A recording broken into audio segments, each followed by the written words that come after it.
COVID-19 has been a mixed bag for South African farmers. Agriculture has seen a trade surplus of 16%, mainly due to the food sector being largely uninterrupted during lockdown. However, tobacco farmers are beginning to feel the effects of the ban on their products. Wandile Sihlobo is the economist at AgBiz. He joins us now for more. Wandile, good evening to you. The first question everyone asks you, I'm sure, agricultural production, it's actually gone up during lockdown, right?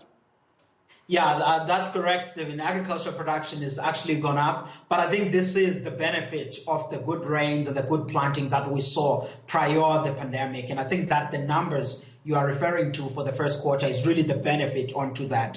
But second quarter, I think that's where we will, to a certain extent, see the impact of the lockdown, but it's definitely not going to be as severe as the other sectors of the economy. There's a bit of a problem with demand. So in other words, there isn't as high a demand for potato chips or, chicken pieces, because you're not eating in restaurants. And we haven't been eating in restaurants for quite some time. The fast food places were closed for a while. What does that do to farmers? I presume it means they have to put stuff into storage, they could lose money.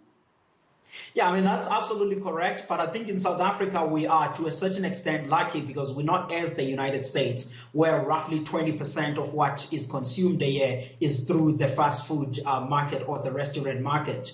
There are some subsectors that are affected by that in South Africa. If you think about the beef sector, and you also think about, to a certain extent, in the fresh produce side. But I don't think that is as severe. And we managed to a certain extent to move some of that product to go through the formal retail chain. But as to whether the demand held up, we will know more as further statistics comes out about the food manufacturing and the food processing side. I've seen some figures talking about world production figures that suggest that actually there will be a surplus of food. In other words, we should see in the next few months, because of the way the food chain works, it's very internationalized, it's dollarized in many cases, a good thing and a bad thing, that actually we might find that because of the surplus, food prices go down. Yeah, food prices will definitely be accommodative. And I think from a South Africa perspective, we will relatively be in a better shape. But obviously, there will still be communities, David,